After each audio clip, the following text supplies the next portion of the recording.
고자 하는 주의 백성들 위해 하늘의 평안을 더하여 주옵소서. 오늘도 말씀으로 주의 은혜를 덧입혀 주시옵소서. 예수님의 이름으로 기도하옵나이다. 아멘. 할렐루야. 여러분, 있는 모습 그대로 사랑하고 축복합니다. 전우자와 모든 성도들에게 힘있는 목소리, 사랑의 목소리로 있는 모습 그대로 사랑하고 축복합니다. 인사하겠습니다.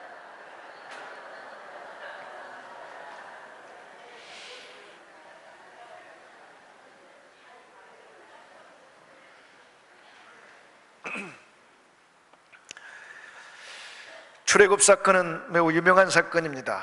하나님이 이스라엘 백성들, 400년의 노예 생활을 이집트에서 하고 있는 이스라엘 백성들을 구출해내셨습니다.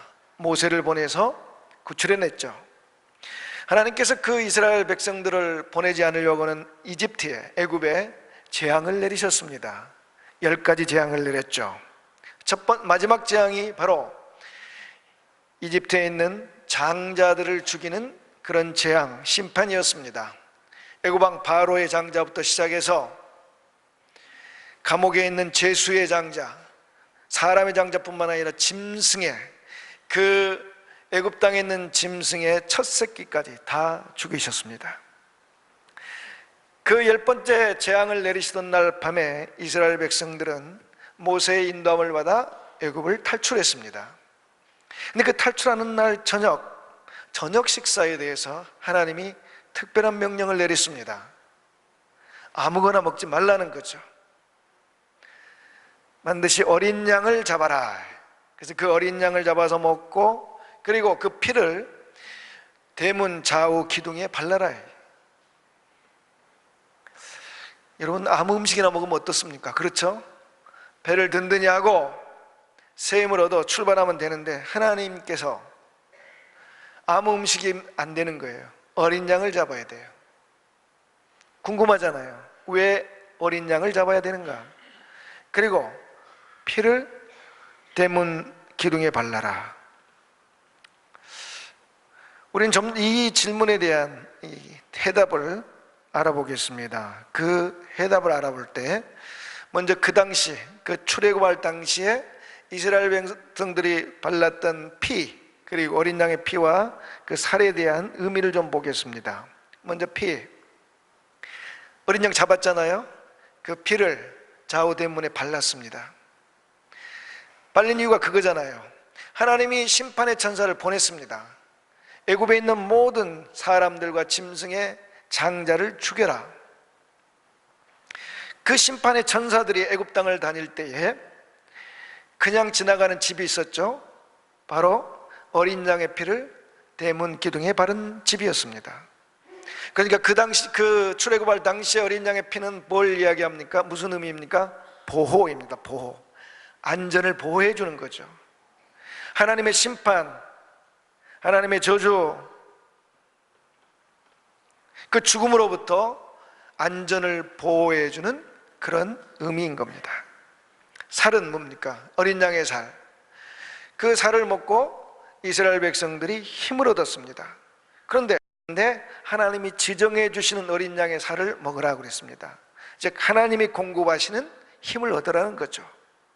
결국 이 6월절 날 하나님께서 이스라엘이 출애굽한 그날 밤에 하나님께서 어린 양을 잡아 피를 바르고 그 고기를, 그 살을 구워서 먹으라 한 그 이유는 그겁니다.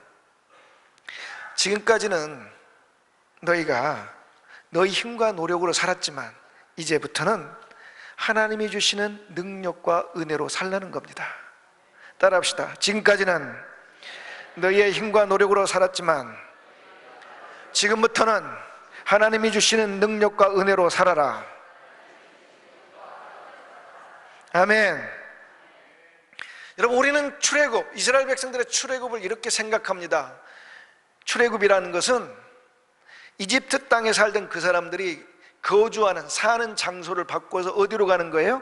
가나안 땅으로 가는 거다. 그래서 우리는 단순히 출애굽을 한 문장으로 요약하면 장소를, 거주지를 바꾸는 거다 생각을 하는 거예요. 애굽에서 가나안 땅으로. 그래서 모든 이 애굽에서 가나안 땅으로 가는 여정을 기록한 게 즉 민수기나 신명기 아니에요. 출애굽기다. 그러나 이 출애굽의 이야기를 한 문장으로 요약하면, 하나로 요약하면 거주지의 이동, 변경이 아닙니다.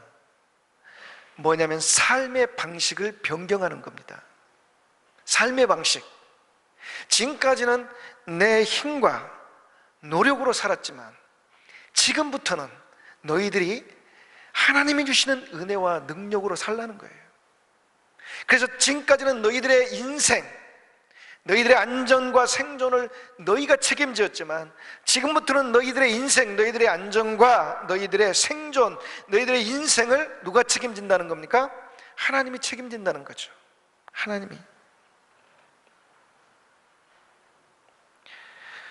여러분, 그래서 하나님이 가나안 땅으로 이스라엘 백성들을 데리고 갔잖아요. 그러면 가나안 땅을 우리가 딱 하면, 가나안 땅 그러면 연상되는 이게 뭡니까? 뭐가 흐르는 땅이라고 그랬죠? 젖과 꿀이 흐르는 땅. 근데 사실 가나안 땅에 대한 이 수식어는 젖과 꿀이 흐르는 땅이 아니라 하나님의 은혜와 능력이 있어야만 살 수 있는 땅이에요. 애굽의 땅은 나일강, 사시사철 마르지 않는 풍부한 물이 있단 말이죠. 그러나 가나안 땅은 천수답입니다. 때에 맞게 비가 내리고 이슬이 내려야만 농사도 짓고 목축을 할 수 있어요. 하나님이 하늘을 닫아버리시면 살 수가 없는 땅이 가나안 땅입니다. 하나님께서 이스라엘 백성들을 애굽 땅에서 가나안 땅으로 옮길 때 우리는 젖과 꿀이 흐르는 땅으로 옮겼구나, 이렇게 우리는 생각을 하는데, 그 젖과 꿀이 흐르는 땅으로 옮긴 것이 아니라 내 힘과 내 노력으로 살 수 있는 땅에서 어디로 옮긴 거예요? 하나님의 능력과 은혜가 있어야 살 수 있는 땅으로 옮긴 것입니다. 그렇기 때문에 하나님께서 이 출애굽할 때 이 어린 양 잡아서 피 바르고 살 먹으라 하는 것은 바로 이런 메시지를 하나님이 주시기 위한 겁니다. 그래서 새로운 이스라엘의 역사가 시작이 되는 거죠. 하나님이 이렇게 출애굽할 때 어린 양 잡아서 피를 바르고 살을 먹으라는 이 일을 통해서 메시지를 주신 이 일은 아담의 원죄와 연관이 있습니다. 아담이 하나님이 금하신 선악과를, 그 열매를 먹었잖아요. 선악을 아는 열매를 먹었잖아요. 선악을 아는 열매를 먹은 이유가 뭡니까? 자기가 하나님처럼 되기 위해서예요. 하나님처럼 된다는 거, 내가 하나님 된다는 건 뭐예요? 하나님과의 관계를 끊는 거잖아요. 하나님과 관계를 끊는다는 것, 하나님을 이제 잊어버리고 산다는 것은 뭘 의미합니까? 이제는 하나님이 주시는, 하나님이 공급하는 그런 은혜와 능력으로 사는 게 아니라 내 힘과 노력으로 살겠다는 겁니다. 그래서 하나님께서 아담과 하와를 에덴 동산에서 내보냈잖아요. 에덴 동산이 어떤 곳입니까? 하나님이 모든 걸 공급해 주는 장소였잖아요. 그래서 아담과 하와가 그 에덴 동산에 살 때 이마에 땀을 흘리지 않고도 먹고 살았습니다. 세상을 다스리며 살았습니다. 그러나 그들이 에덴 동산에서 나왔을 때, 그때부터 그들은 뭡니까? 이마에 땀이 흘러야만 먹고 살 수 있었습니다. 생존할 수 있었다고요. 그리고 그들의 안전을 위해서 뭘 짓습니까? 성을 쌓습니다. 에덴 동산에는 인간이 쌓은 성이 없었습니다. 하나님이 지켜주셨으니까요. 자신의 안전과 생존과 번영, 이것을 인간 자신의 힘으로, 전적으로 인간의 힘과 노력으로 유지하는 것이 바로 인간의 역사예요. 인간의 역사의 핵심이 뭐냐면은 전쟁입니다. 전쟁. 왜 전쟁합니까? 싸워서, 이겨서, 내 안전 지키고 빼앗아서 생존하기 위한 겁니다. 그래서 인간의 역사는 한마디로 말하면 전쟁의 역사예요. 전쟁을 통하여 적을 죽이고 앞으로 있을 이 불안한 요소를 제거해서 안전을 확보하고 생존을 위한 모든 물질을 확보하는 거죠. 그렇게 역사가 흘러오는 중에 하나님께서 이스라엘 백성을 하나님 백성으로 택하셨고, 그 하나님의 백성인 이스라엘 백성들의 이집트에서 400년 동안 노예로 살았습니다. 그 400년 동안 노예로 살 때 그들이 힘과 자신의 능력으로 애굽의 왕 파라오와 그리고 이 애굽의 백성들을 섬겼습니다. 그래야만 그들은 보호받을 수 있었고 애굽으로부터 오는 그 양식을 통해서 생존할 수 있었죠.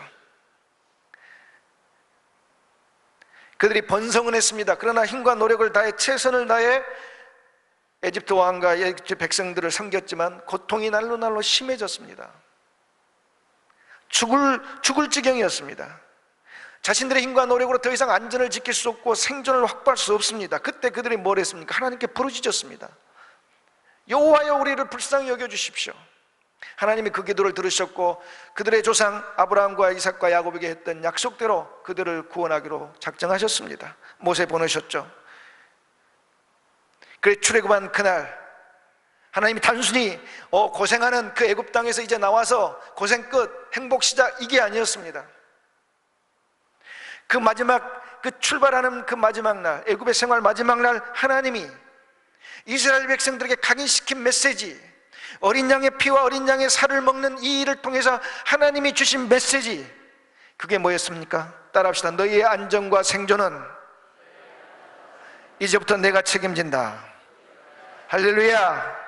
너희들의 인생은 내가 책임진다. 할렐루야.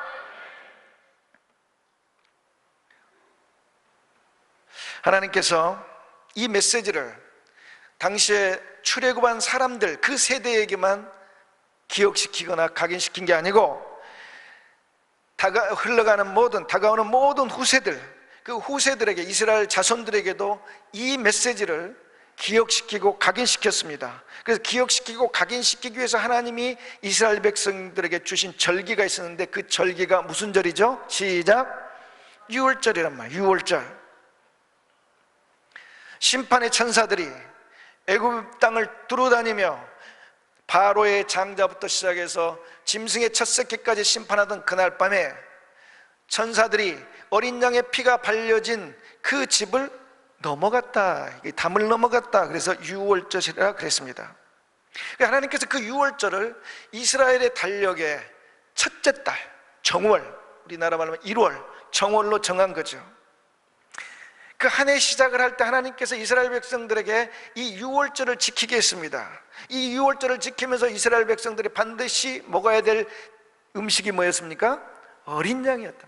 어린 양. 그래서 그 사람들이 이 한 해를 시작하며 그 유월절을 지킬 때 어린 양을 먹으면서 그들이 각인하며 기억해야 될 하나님의 메시지가 뭡니까?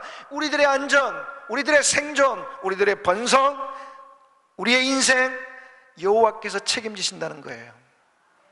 오늘 하루, 일주일, 한 달, 1년, 우리 인생 전체 내 힘과 능력으로 사는 것이 아니라 하나님이 주시는 능력과 은혜로 산다.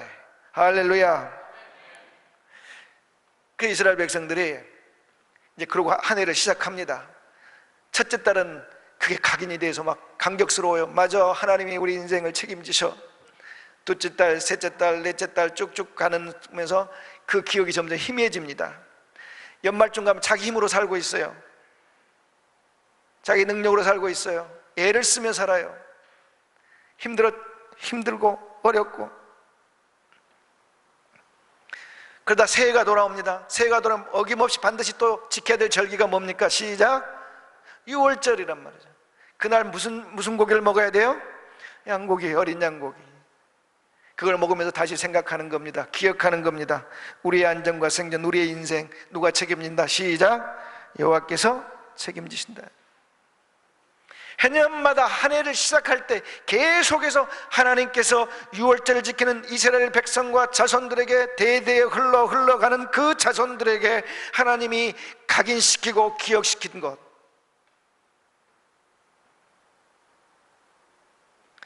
우리들의 안전, 생존, 우리들의 인생 여호와께서 책임지신다. 그럼 이스라엘 백성들의 이 유월절과 우리 예수 믿는 우리들과 무슨 관련이 있는가? 예수님께서 공생애를 시작하시려고 요단강에 가셨습니다. 세례받으러 가셨죠. 당시 세례요한 요단강에서 세례 베풀고 있었습니다. 예수님이 그곳에 나타났습니다. 많은 사람들이 세례를 받으려고 그 요단강에 모여들었습니다. 많은 사람들이 보는 앞에서 예수님이 나타나실 때 세례 요한이 외쳤습니다. 손가락질하며 예수님을 가리키며, 손가락으로 예수님을 가리키며 이렇게 이야기했습니다. 따라합시다. 보라, 세상 죄를 지고 가는 하나님의 어린 양이로다. 할렐루야. 예수님이 바로 그 유월절 하나님의 어린 양이었습니다. 예수님이 잡히시던 날 밤, 그 유월절 식사를 절기에 맞춰 하던 그날 밤, 예수님이 12명의 제자들과 함께 만찬, 저녁 식사를 합니다. 우리는 그걸 최후의 만찬이라 하죠. 예수님께서 그때 떡을 들었습니다. 빵을 들은 거죠. 찢어서 제자들에게 나눠 주십니다. 그리고 말씀하시죠. 받으라, 이것은 내 몸이다. 예수님이 당신의 살을 찢어 준 거죠. 떡을 든 후에, 먹은 후에 잔을 가지시고 감사 기도를 마치시고 제자들에게 나누어 주시며 말씀하십니다. 이것은 많은 사람을 위하여 흘리는 피, 곧 언약의 피니라. 많은 사람들을 위하여 흘리는 피, 곧 새로운 약속의 피다. 그렇습니다. 예수님이 바로 우리들의 유월절 양이시고, 예수님의 피가 바로 우리를 보호하며, 예수님의 살이 바로 우리에게 능력을 주십니다. 그래서 예수 믿는 사람들, 예수님이 그들의 안전을 당신이 흘리신 보혈로 보호하시며, 예수님이 찢기신 그 살을 통하여 예수 믿는 사람들에게 하나님의 능력을 공급해 주십니다. 그래서 예수 믿는 사람들은 삶의 방식이 달라진 새로운 인생을 사는 겁니다. 지금까지는 내가 책임지는 인생, 내 힘과 능력으로 살았던 인생을 이제는 하나님의 능력과 은혜로 하나님이 책임지시는 그런 인생을 사는 것입니다. 이게 바로 새로운 인생입니다. 우리가 예수를 믿는다는 것은 단순히 지옥에서 천국으로 옮겼다, 예배당에 다니지 않던 사람이 장소를 옮겨 예배당 와서 예배 드린다, 단순히 그런 의미가 아닙니다. 예수를 믿는다는 것은 바로 지금까지 살던 삶의 방식, 내 힘과 내 능력으로 내 인생을 책임지는 그런 인생의 삶의 방식이 아니라 하나님이 주시는 능력과 은혜로 내 인생을 책임지는, 하나님이 책임지시는 그런 인생을 사는 것입니다. 여러분, BC와 AD를 아십니까? 바로 역사를 둘로 나누는 이 구분점이죠. BC는 Before Christ, 그리스도 이전 시대를 말합니다. AD는 라틴어로 아노 도미니, 주님의 해, 주님이 오신 해, 그 이후로 주님이 오신 이후의 역사를 이야기합니다. 그러면 주님이 오신 그 이전과 이후, 물리적인 그거 이외에 다른 구분이 없느냐? 그게 아닙니다. Before Christ, 그 이전에는 주님 없이 역사가 흘러온 겁니다. 우리 자신의 힘과 능력으로 인생을 책임지던 그런 시대입니다. 아노 도미니, 기원 후 주님이 오신 이후로의 인생은 뭡니까? 예수 그리스도께서, 우리 주 예수 그리스도께서 우리의 생존과 안전과 그리고 우리의 번성을 책임지는 그런 역사가 시작된 것입니다.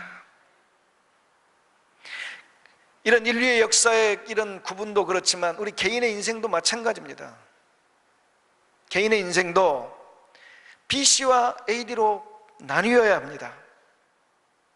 내가 예수님을 영접했다, 예수님을 구주로 영접했다, 그러면 그 전에는, 예수님을 영접하기 전에는 나의 생존, 나의 안전, 나의 모든 인생, 내 힘과 노력으로 사는 거예요. 그러나 예수님이 내게 오셨다, 내가 예수님을 구주로 하였다, 예수님이 나의 주인이다, 그때부터는 나의 안전, 나의 생존, 나의 인생 누가 책임지는 겁니까? 예수 그리스도가 책임지는 것입니다. 하나님이 예수 그리스도 안에서 능력과 은혜를 베풀어서 우리의 인생을 책임져 주는 그런 새로운 인생이 되는 것입니다. 할렐루야. 여러분, 삭개오를 아시나요? 여리고의 세무서 소장이었습니다. 그가 예수님의 그의 집에 오시기 전까지 그는 모든 수단과 방법을 동원해서 돈을 긁어 모았습니다. 사람들을 속이고 더 많이 갈취하고 권력과 힘으로 누르고, 그래서 그는 권력을 가지게 됐고 부자가 되었습니다. 자기 힘과 노력으로, 자기 방법으로, 자기 생각으로 자기의 생존과 안전과 번영을 이룬 것입니다. 예수님이 그의 집에 오셨습니다. 예수님을 만났습니다.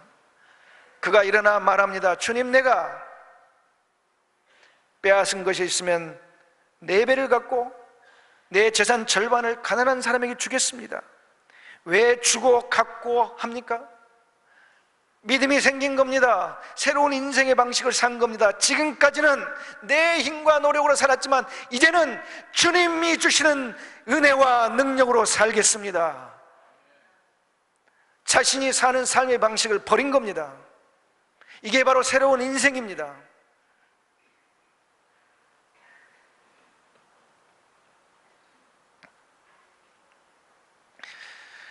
많은 예수 믿는 사람들이 예수를 믿지만 여전히 옛날 방식대로 살아갑니다.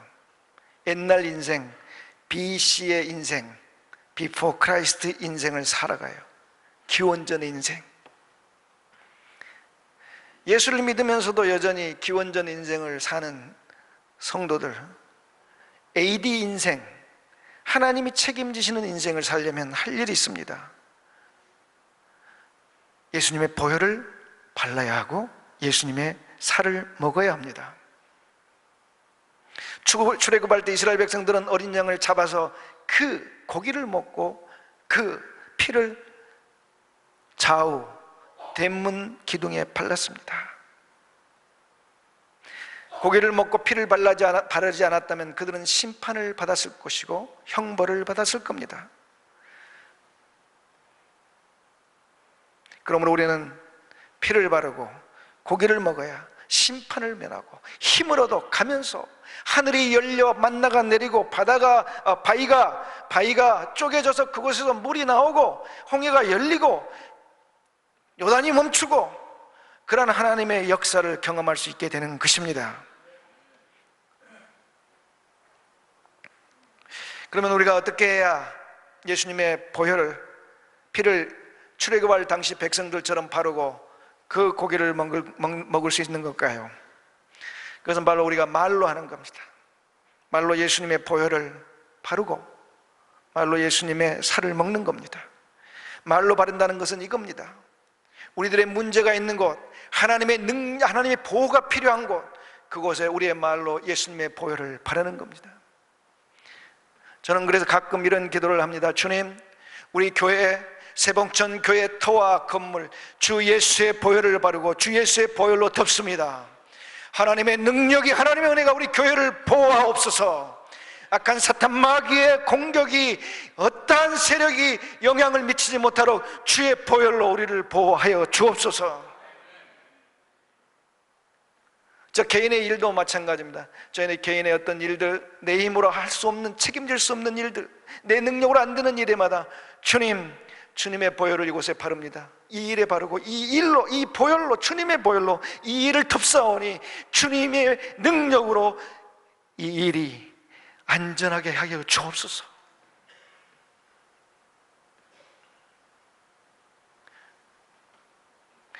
이 차 세계대전 당시 독일이 런던을 폭격할 때 사람들이 공포에 떨었죠. 그 당시는 비행기 폭격 그런 게 낯설었던 시대죠.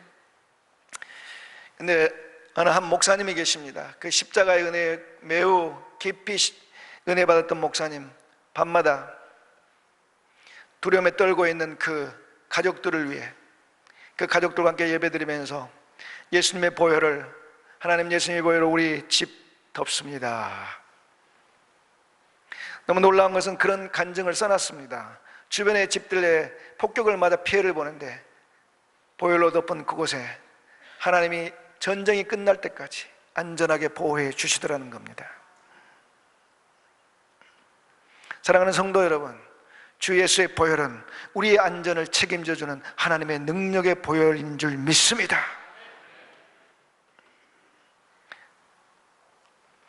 좀 쉬어가는 말로, 여러분 옛날에 악가정기 아십니까? 한번 내 성가대 세대를 구분해 보겠습니다. 성가대원들 중에 혹시 악가정기를 하시는 분 손 한번 들어보십시오. 손을 안 드시는 분들은 젊은 세대입니다. 악가정기는 빨간 겁니다. 다치기만 하면 갖다 바릅니다. 제 동기 목사 선교사가 있습니다. 안티프라민 아시죠? 외상에 바른 거잖아요. 그 친구는 호흡기 곤란이 있습니다. 코가 잘 안 뚫려요. 코가 막힐 때마다 안티프라민을 코 밑에다 바릅니다. 감기 걸려도 바릅니다. 만병통치하죠. 여러분, 예수님의 보혈, 하나님의 보호가 필요한 곳, 그곳에 입으로 주 예수의 보혈로 덮으시고 바르십시오. 또한 우리가 예수님의 살을 먹는다는 건 주의 말씀을 먹는다는 것입니다. 그렇게 신학자들 해석합니다. 그렇습니다. 하나님의 말씀을 우리가 먹는 것이 예수님의 살을 먹는 겁니다. 하나님 말씀에 순종하는 것이 주님의 살을 먹는 겁니다. 또 하나 주님의 살을 먹는 것은 바로 주님의 이름을 부르는 것입니다. 우리가 우리 힘으로 해결할 수 없는 이 고난의 시기를 지날 때마다 주님, 내 힘과 내 노력으로 할 수가 없습니다. 주여, 주님의 능력이 필요합니다. 주여, 오셔서 나를 도와주시고 이 일을 이끄셔서 하나님의 역사를 일어나게 하여 주옵소서. 몇 주 전 제가 예수님을 깨웁시다 라는 제목으로 설교했습니다. 예수님을 불러 깨우는 방법 중에 하나가 찬송을 부르는 거. 찬송을 부르세요. 찬송을 부르세요. 놀라운 일이 생깁니다. 찬송을 부르세요. 기도를 드리세요. 기도를 드리세요. 놀라운 일들이 생깁니다. 기도를 드리세요. 전도를 해보세요. 전도를 해보세요. 놀라운 일이 생깁니다. 전도를 해보세요. 찬송과 기도와 전도는 바로 주 예수의 이름을 우리 입에서 부르는 것입니다. 그래서 새로운 인생을 사는 사람들은 바로 주 예수의 보혈을 바르며 주 예수의 이름을 부르며 하나님이 책임지는 인생을 경험하고 누리게 되는 것입니다. 많은 성도들이 아직도 옛날 기원전 인생을 살고 있습니다. 우리 주 예수님은 이 현실을 너무 가슴 아파합니다. 요한계시록 3장 20절에 이런 말씀이 있습니다. 볼지어다 내가 문 밖에 서서 두드리노니 누구든지 내 음성을 듣고 문을 열면 내가 그에게로 들어가 그와 더불어 먹고 그는 나와 더불어 먹으리라. 아멘. 이 구절이 믿지 않는 사람들을 전도 구절이 아닙니다. 믿지 않는 사람들에게 예수 믿으라는 전도 구절이 아니고 예수 믿는 사람들에게 하시는 주님의 말씀, 주님의 음성입니다. 많은 사람들이 예수님을 믿으면서도 예수님 자기 인생, 자기 마음 밖에 세워두고 자기 힘과 능력으로 살아갑니다. 죽을 고생을 하며 살아갑니다.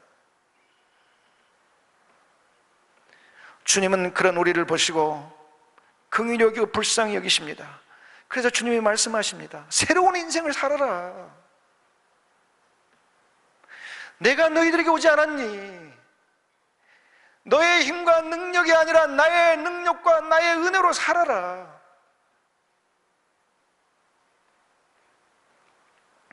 여러분, 단순히 우리가 인생의 문제를 해결하자고 이 말씀을 전하는 게 아닙니다. 주 예수의 보혈, 주의 이름을 부르며 주의 살을 먹는 이런 새로운 인생은 바로 주 예수와 동행하는 임마누엘의 인생인 것입니다. 그 주님은 바로 그 새로운 인생, 임마누엘의 인생을 우리로 하여금 누리게 하시려고 오늘도 우리에게 오셔서 우리의 문을 열라고 새로운 인생을 살라고, 시작하라고 주님이 우리에게 요청하십니다.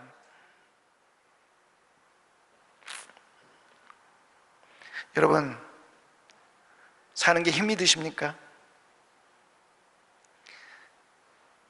우리가 힘이 든 것은 우리가 당면한 현실이 어렵고 우리가 부딪히는 문제가 해결하기 힘든 고통의 문제이기 때문일 수도 있습니다. 그러나 우리가 어렵고 힘든 이유는 우리가 옛날 방식으로 살기 때문입니다. 새로운 방식으로 살아야 됩니다. 새로운 인생을. 얼마 전에 어떤 분이 저에게 이런 이야기를 했습니다.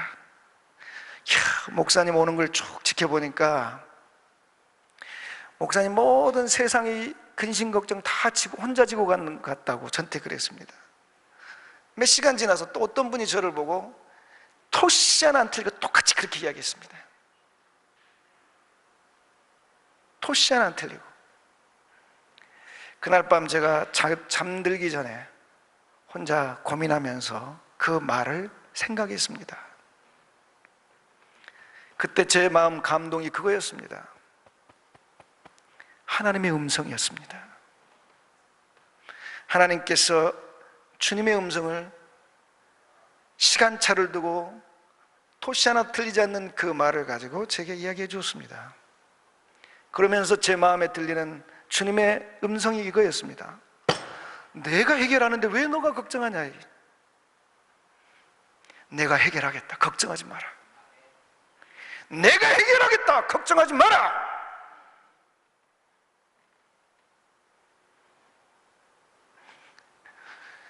주님의 그 음성을 듣고 제가 기뻐하기로 했습니다.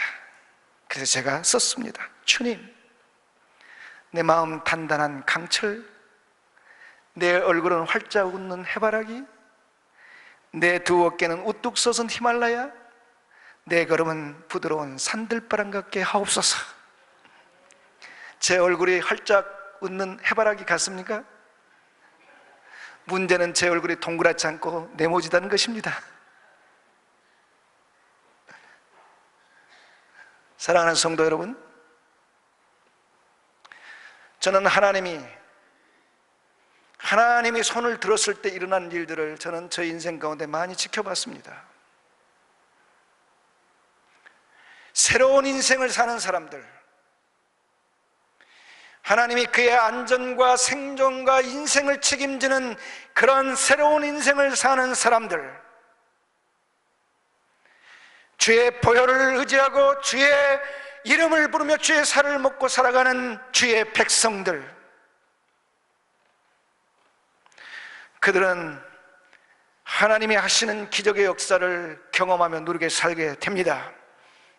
하늘이 열려 만나가 내리고 바위가 갈라져 생수가 쏟아져 나오고 홍해가 갈라지며 원수가 무릎을 꿇으며 요단이 멈추고 여리고성이 무너지는 그 놀라운 하나님의 능력과 은혜만이 할 수 있는 인생을 살게 됩니다. 그런 새로운 인생을 다시 시작합시다. 그리하여 하나님이 책임지는 인생을 경험하는 저와 여러분 되시기를 우리 주 예수의 이름으로 축복합니다. 축복합니다. 축복합니다. 사랑하신 하나님 감사합니다. 함께한 모든 성도 새로운